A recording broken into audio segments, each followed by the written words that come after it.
Can you still grab a bargain at around the $600,000 price point? In this video, I'm going to be discussing a recent client purchase that was bought in Logan City Council for $595,000. So sub 600K, what can you buy in the market today? The first purchase this client has made was more blue chip focused. It was a higher price point and was more focused on capital growth and then some cash flow. This second purchase was a little bit different. They wanted to find a property that had future value add potential by getting a bigger block size, but also had a reasonable cash flow by buying at a slightly lower price point, under the 600K mark. Now, the important part here when working with us as buyer's agents is detailing this buyer's brief, because every purchase is different. As part of the work here we do at Purpose Property, we sit down with our clients and go through 5 key areas. That's price, strategy, focus suburbs, property specifics, and finally red flags to avoid.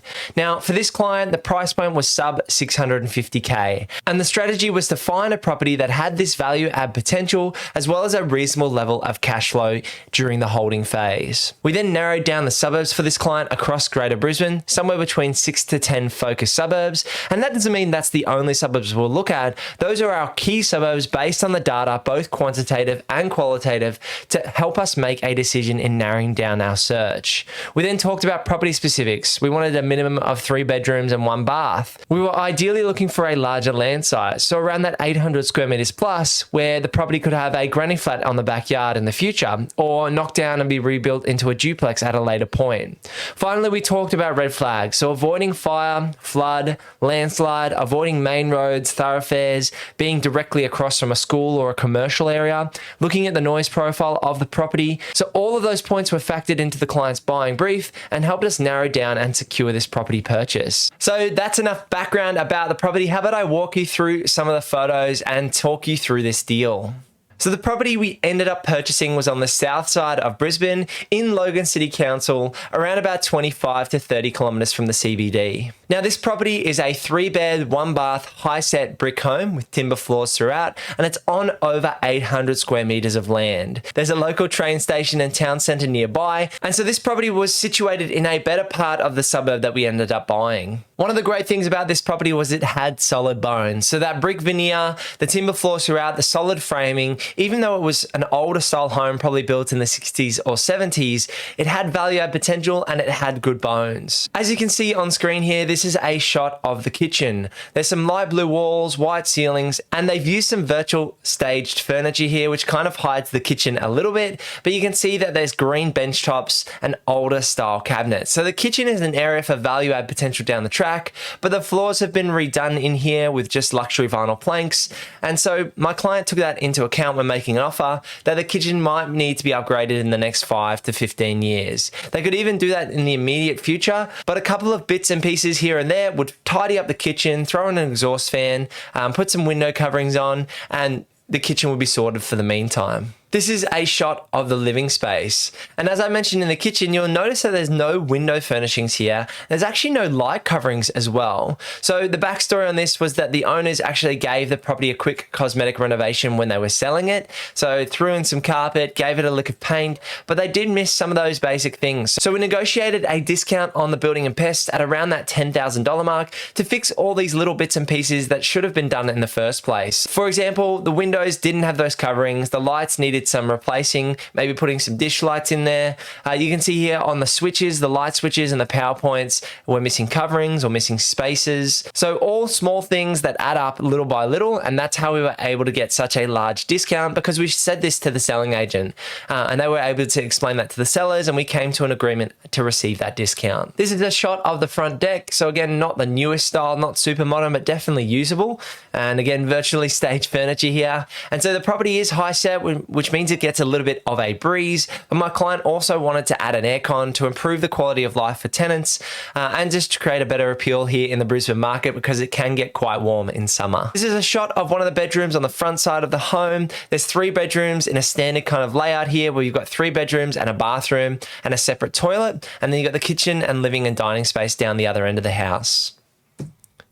This is a shot of the master bedroom with the classic window above the master bedroom bedhead, and then you've got a large window which looks out into the yard, which is quite nice.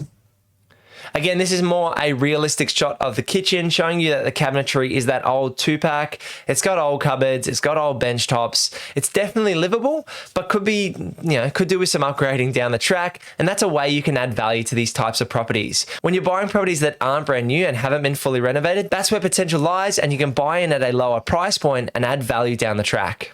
This is a shot of the bathroom. You can see here there's a cracked shower screen, so that needed to be fully replaced, and that was negotiated on as part of the building and pests. That would probably cost around $1,000 to about $1,500 to get replaced. There's a couple of drummy tiles in the shower as well, but all in all, a few bits and pieces here to fix up, but once they were fixed up, ready for tenants to move in. Now this is a shot of the bonus space downstairs. So this has all been painted white underneath the house. It's not legal height, so I could touch the ceiling, which means it's not 2.4 meters, which is the required legal height for living spaces, and bathroom spaces are 2.1 meters for the required height.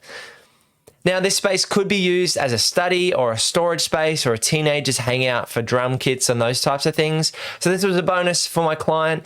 We weren't factoring this into the price, but just as a bonus space, which could be tidied up and maybe sheeted and a light thrown in there. This is a shot of the second bonus space. So there are 2 rooms actually downstairs, which have been kind of framed out. Not a whole lot of light in this space. They brightened up these photos a little bit. And so my client is going to get a Sparky to wire in a light into both of these rooms to brighten up the spaces and make them usable as ideally a work from home or a study, or like they've shown here, a gym space. Here's some shot of the side of the house with some gardens, and a shot of the backyard, which again looks quite neat and tidy. A couple of garden beds here and there, and a large block. To finish off, I wanted to show you an aerial shot of the property. So you can see here that is over 800 square meters. Now what this means is, given the backyard isn't too sloped, that my client, if they wanted to, could keep and renovate the front home and then add a granny flat to the back of the property down the track.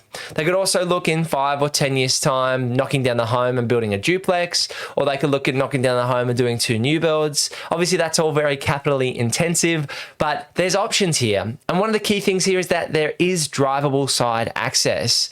You find that homes could be on a good sized block, but if you can't access the rear yard, then how are you going to build an auxiliary dwelling or a granny flat in the rear space and get access to it and make it easy for renters to do that? Now, Logan City Council is a little bit different to the other city councils in that it's always allowed granny flats. They do charge quite high fees in the $10,000 to $20,000 range to actually get your granny flat approved and private certification organized. And we've helped clients do this strategy. I've seen clients buy homes, build granny flats on the rear yard for somewhere between 150 to 200K, and this can completely replace income for some people. A property like this with a granny flat on the back could rent for about $1,000 a week gross once you've got both properties in good condition and the granny flat's been constructed with a driveway down the side. The front home could rent for about $500 to $550. The back home will rent about $450 to $500, giving you that $1,000 a week of income. Of course, you've got to take out fees, rates, water, land tax, any other bills you might have, but that could still net you around $35,000 positive income, positive cash flow if you didn't have any debt on this property. And you've got to remember, you're buying in a suburb that's established for under $600,000.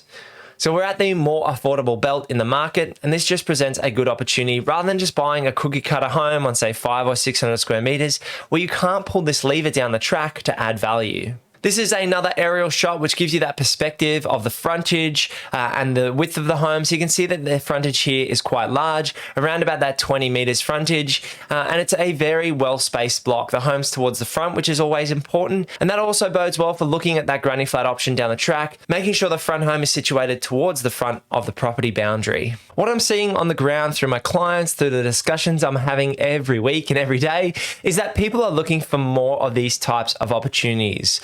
Opportunities to add value in the short term by updating the kitchen, updating the bathroom, and also opportunities to pull levers to add value in the long term. By buying this larger block of land, my client has options, whether they just sell it for capital growth down the track, whether they build a granny flat on the rear yard or knock down the front home and do another type of build.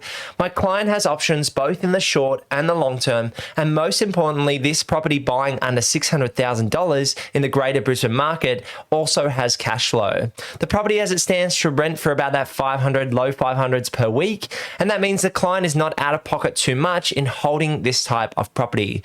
Buying it around 600k, renting for around $500 per week, and getting this larger parcel of land has given my client a lot of options. Now, this is not going to be the right purchase for everyone. Everyone's got different requirements and different needs and different wants and a different risk profile at the end of the day. I have a different risk profile to you, and so this is to give you a good idea of what we do here in the Greater Brisbane market and how we can help you secure a purchase that meets your buying criteria. In the back and forth I have with clients from time to time, we chat about, Luke, would you buy this property that you're showing me?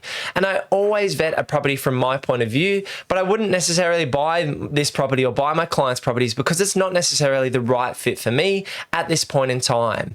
Emily and I are doing our dream raise and build project. We're also looking at doing a flip project, and our next buy and hold will probably be a property like this and around that 800 square meters to 1,000 square meters plus, where we could look at doing a subdivision, adding a granny flat, and pushing more of a cash flow play.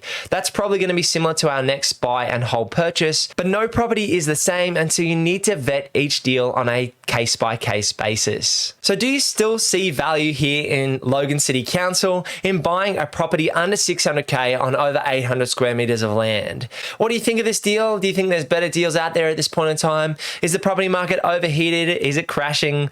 It's very interesting to see people's strategies and the talk around economics. It all seems to be short-term focused. For me, I always take a long-term picture. How can I add value in the short term? How can I add value in the long term? And how does this property fit into my overall strategy? Property investing for me is a long-term game where Emily and I are looking to buy and hold and build a property portfolio over time that gives us passive income and choices. A property like this is another step for one of my clients in growing their property portfolio, growing their asset base, and giving them options to add value both in that short and long term. I'd love to hear from you in the comments down below, so let me know your thoughts. If you're interested in having a free strategy session with myself, head over to purposeproperty.com.au to book in a session there. Otherwise, drop a like on this video, subscribe to the channel down below, and click this video over here for more things real estate, renovating, and financial freedom.